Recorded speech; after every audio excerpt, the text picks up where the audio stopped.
Καρδιά μου, ναι, αγάπη μου. Δεν πας λίγο πιο εκεί γιατί με ενοχλεί ο καπνός? Πού να πάω, αγάπη μου, εδώ είναι η σκεφτή, να βγω στον ήλιο να καίγομαι. Θα έρθουν τα παιδιά. Έρχονται. Έρχονται ή θα καθούν σε κανένα δάσος? Όχι, παιδί μου, τους είπα, στα καμένα δεξιά. Γιατί οι φίλοι σου είναι και λίγο γκαγκά. Σιγά. Στα καμένα, Κάθε φορά που περνάω από εκεί, σφίγγει την ψυχή μου. Άντε είναι. Γιατί γίνανε έτσι? Γιατί καήκαν, όταν καίγονται έτσι γίνονται. Και ξέρεις τώρα, μ' άρχισε μια βροχή. Δημιουργήσουμε. Και σου είπα ρε μωρό μου, στο είπα. Πάμε να το φτιάξουμε πιο ψηλά το σπίτι. Τι σχέση έχει το σπίτι, ρε? Πώς? Τι άνθρωποι είναι αυτοί ρε, που βάζουν τις φωτιές? Μπορεί να είναι και κατατύχη. Τι κατατύχη, παιδί μου? Κατατύχη, φωτιά, τώρα κατατύχη. Λέμε κατατύχη την ανευθυνότητα. Δηλαδή γιατί για να είμαστε ευγενικοί με τους εμπριστές? Και γαφέρ μου τα λάτι τώρα. Δεν πετάμε ποτέ αναμένα τσιγάρα, είτε σε υπαίθριους χώρους είτε σε κλειστούς. Δεν ανάβουμε ποτέ κατά τους θερινούς μήνες υπαίθριες ψισταριές στα δάση ή σε χώρους που υπάρχουν κοντά ξερά χόρτα. Για τους υπόλοιπους μήνες λαμβάνουμε τα κατάλληλα μέτρα ασφαλείας. Δεν καίμε ποτέ σκουπίδια ή ξερά χόρτα κατά τους θερινούς μήνες σε υπαίθριους χώρους. Αποφεύγουμε τις εργασίες στην ύπαιθρο που μπορούν να προκαλέσουν φωτιά, όπως οξυγονοκολλήσεις, χρήση ηλεκτρικού τροχού ή άλλου εργαλείου. Δεν αφήνουμε ποτέ σκουπίδια στο δάσος. Προσέχουμε το δάσος σαν το σπίτι μας. Εδώ είναι μπροστά σου, δεν το βλέπεις? Εδώ έχεις βάλει τα λάτι. Πού να το βάλω? Γι' αυτό ο καφές που πια το πρωί τα λύσα. 3 κουταλιές έβαλα. Θοδωρή. Ναι. Έλα εδώ αγάπη μου. Τι θες? Έλα εδώ. Εδώ. Τι είναι αυτό? Αυτό. Εκεί. Ο καπνός. Ναι, τι είναι αυτό? Θα καίει τίποτα ξερά χόρτα, πώς το λένε αυτό. Λες. Φωτιά είναι. Φωτιά. Φωτιά, απλώνεται. Φωτιά. Πάρε τηλέφωνο γρήγορα. Πού είναι? Πού το βάλες το ρημάδι? Το ασύρματο, να το πάρε. Το νούμερο πες μου. Το νούμερο, πού να, πάρε το 131 να σου πούν το νούμερο. Δεν απαντάς. Ναι, έχουμε να δηλώσουμε μία φωτιά. Ποιος 131 παιδί μου τώρα? Ναι, εντάξει, την πυροσβεστική δώστε μου. Ναι.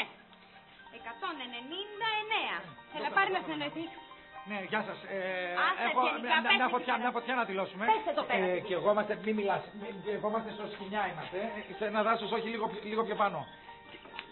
Περιοχή, κοιτάξτε, είναι στα καμένα, αλλά τώρα πια καμένα. Μόλις αντιληφθείτε πυρκαγιά στο δάσος, τηλεφωνήστε αμέσως στο κέντρο της πυροσβεστικής υπηρεσίας στον αριθμό κλήσης 199 και δώστε ακριβείς πληροφορίες για την τοποθεσία που βρίσκεστε και πληροφορίες για το ακριβές σημείο που βλέπετε την πυρκαγιά. Περιγράψτε το είδος της βλάστησης που βλέπετε να καίγεται. Προσδιορίστε την κατεύθυνση της πυρκαγιάς. Περιγράψτε τους δρόμους προσέγγισης στο σημείο της πυρκαγιάς. Μην κλείσετε το τηλέφωνο προτού δώσετε όλες τις απαραίτητες πληροφορίες.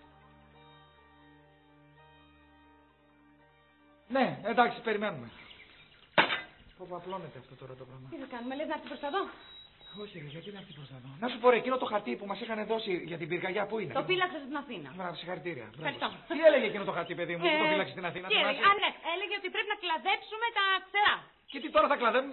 Αυτά τα κάνεις, παιδί μου, πριν πάρει φωτιά. Πάρει τη φωτιά, δεν κάθεσαι να κλαδεύεις. Πού το έβαλες το κλαδευτήρι? Τι να το κάνω το κλαδευτήρι, παιδί μου? Φέρε το λάστιχο. Φέρε εδώ και εγώ είμαστε. Πού είναι το λάστιχο? Εμένα ρωτάς πού είναι το λάστιχο. Εσύ πού το έβαλες το λάστιχο? Στην αποθήκη.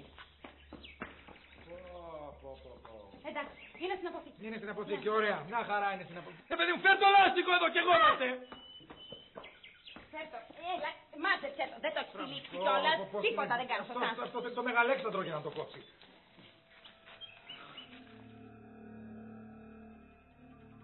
Εξοπλιστείτε με σωλήνα ποτίσματος αρκετά μακρύ για να φτάνει σε όλα τα σημεία που θέλετε να προστατεύσετε. Καθαρίστε το χώρο από όλα τα ξερά χόρτα και κλαδιά σε απόσταση τουλάχιστον 10 μέτρων γύρω από το κτίσμα σας. Κλαδέψτε τα δέντρα γύρω από το σπίτι, έτσι ώστε τα κλαδιά τους να μην ακουμπούν στους τοίχους, τη στέγη και τα μπαλκόνια. Απομακρύνετε όλα τα έφλεκτα υλικά, καυσόξυλα κλπ.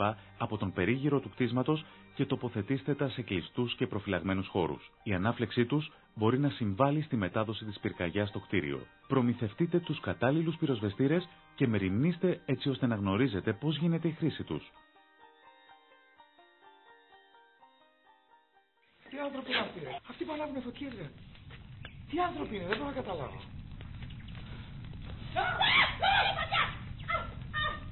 Τι κάνεις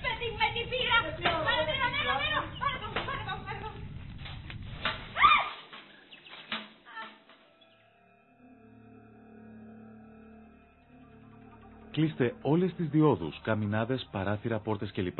Έτσι ώστε να εμποδίσετε τις πίθες να διεισδύσουν στο εσωτερικό του κτηρίου. Μαζέψτε άμεσα όλες τις τέντες που έχετε ανοίξει στα μπαλκόνια και τα παράθυρα του κτίσματος. Κλείστε όλες τις παροχές στις συσκευές φυσικού αερίου και υγρών καυσίμων μέσα και έξω από το κτίσμα. Ανοίξτε την πόρτα του κήπου για να διευκολύνετε την πρόσβαση των οχημάτων. Ανάψτε όλα τα εσωτερικά και εξωτερικά φώτα του κτηρίου, έτσι ώστε να γίνετε περισσότερο ορατό μέσα από τους καπνούς. Συγκεντρωθείτε στο εσωτερικό του κτηρίου όλοι μαζί σε ένα χώρο. Προβλέψτε να έχετε ένα φακό και εφεδρικές μπαταρίες σε περίπτωση που διακοπεί το ηλεκτρικό ρεύμα.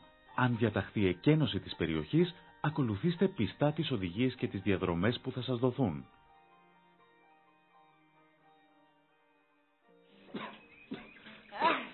Τέρμα οι μπριζόλες, τέρμα οι αηδίες, δεν θα βάλουμε φωτιά στο δάσος για να φάνει φίλη σου. Όχι, επειδή δεν ξέρεις να ψήνεις, να τις μοιράσουμε όλοι οι άλλοι. Εγώ δεν ξέρω να ψήνω και εσένα πώς έψησα. Αυτό είναι άλλο. Ναι, άλλο. Α, ήρθανε.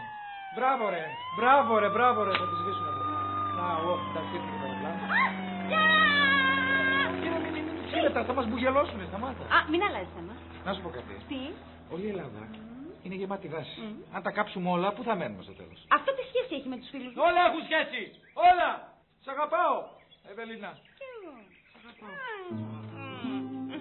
Μπριζολάκι μου.